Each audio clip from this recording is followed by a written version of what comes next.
Hello everyone, I am Ayush Bhansali and this is my journey of making a STM32 Powered Drone. So sit back and enjoy. I wanted to learn the ingenuity of a flight controller, and this is why I did not go with a pre-made flight controller or software, and I built one myself. The entire code was written in C. Let's first take a look at the brain of the system, the STM32. It's a 32-bit microcontroller having almost the same size that of an Arduino Nano, but has an extreme amount of processing power, having a clock speed of 72 MHz as compared to an Arduino Nano. With 16 MHz, it's about 4.5 times faster on paper and about 10 times faster in actual use with code optimization. Though it has a few drawbacks, like the max current draw per pin is 6 mA, so it is difficult to light up an LED.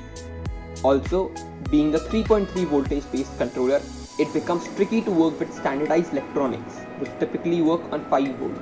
Although it's a powerful beast and has to be utilized in demanding projects like this one, where the orientation of the drone has to be continuously monitored and corrected.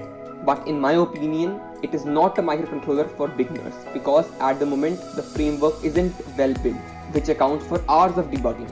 Also, there isn't a very large community for STM32 out there, so you won't be able to search for solutions for most of the errors. Now let's get to the build of the drone.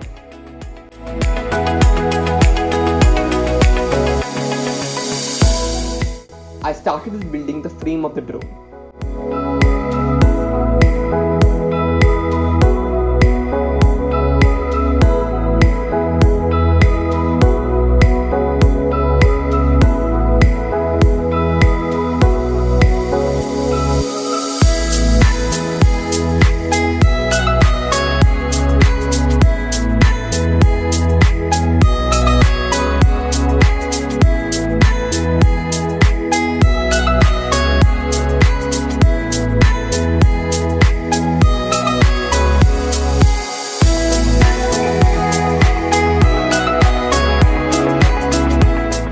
Then I started with soldering the ESCs to the base plate of the drone.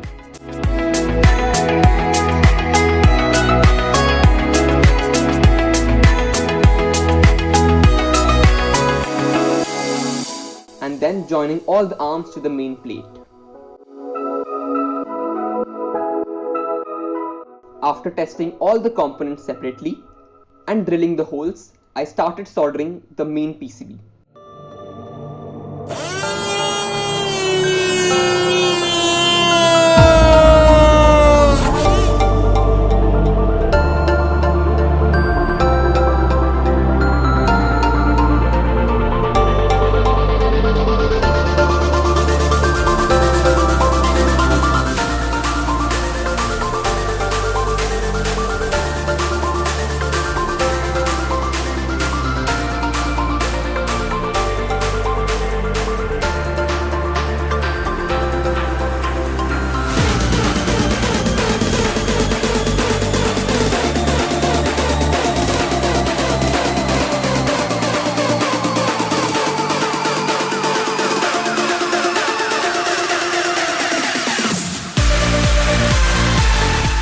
And after hours and hours of soldering and testing the connections, the main PCB was done.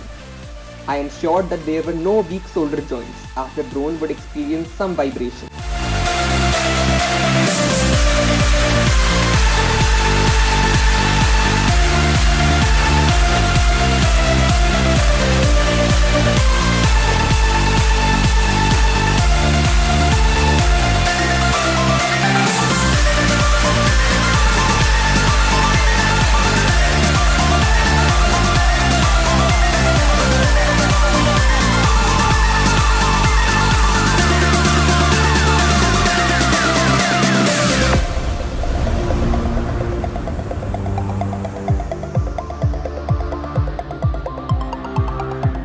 Then I cleaned up my room and finished up with the final connections.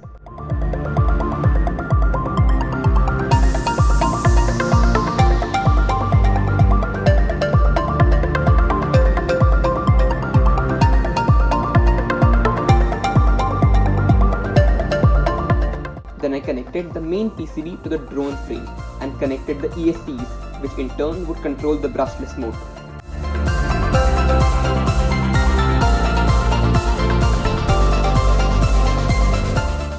Then started a long journey of coding, which involved the use of interrupts, registers, etc.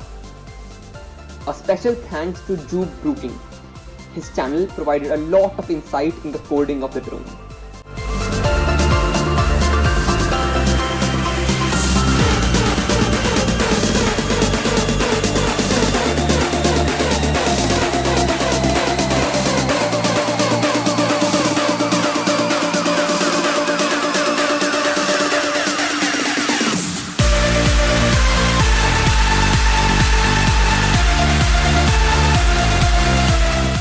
After that, I made some landing pads using tennis balls and then installed the propellers.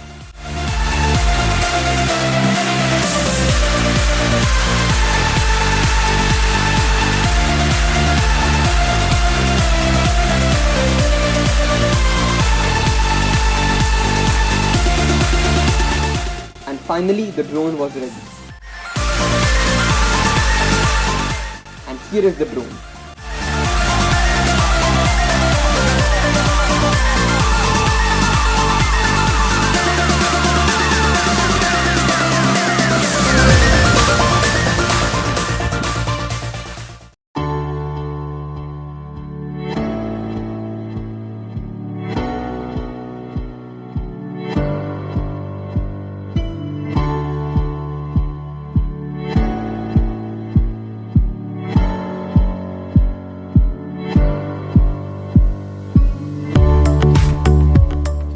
Now let's see the drone in action. Plugging in the battery, and now the drone is ready to fly.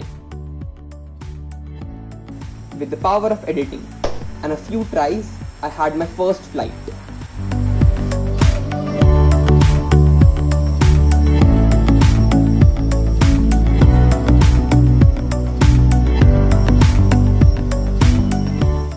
This was the reason I cushioned the underside with tennis balls. The next day, the drone became a bit unstable and started to topple over.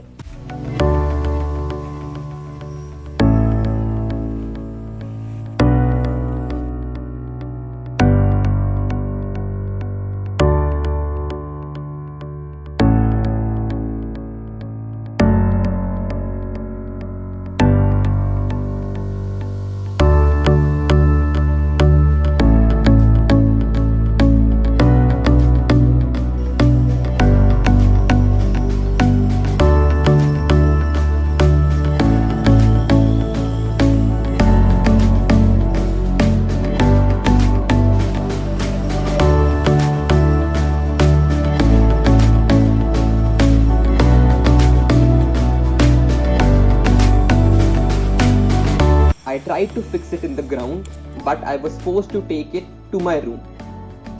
And after a bit of debugging, it was ready for another shot. And here it is.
I wasn't very comfortable taking the drone much higher as it had no altitude control or GPS to assist in autonomous flight, and a crash from that height would certainly result in the destruction of the drone. Here is the footage from the onboard camera.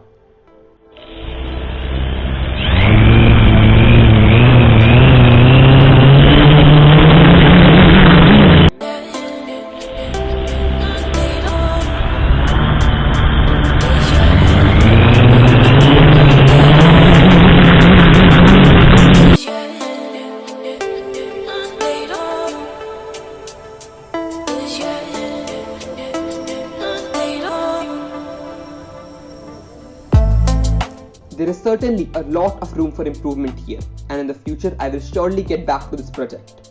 Until then,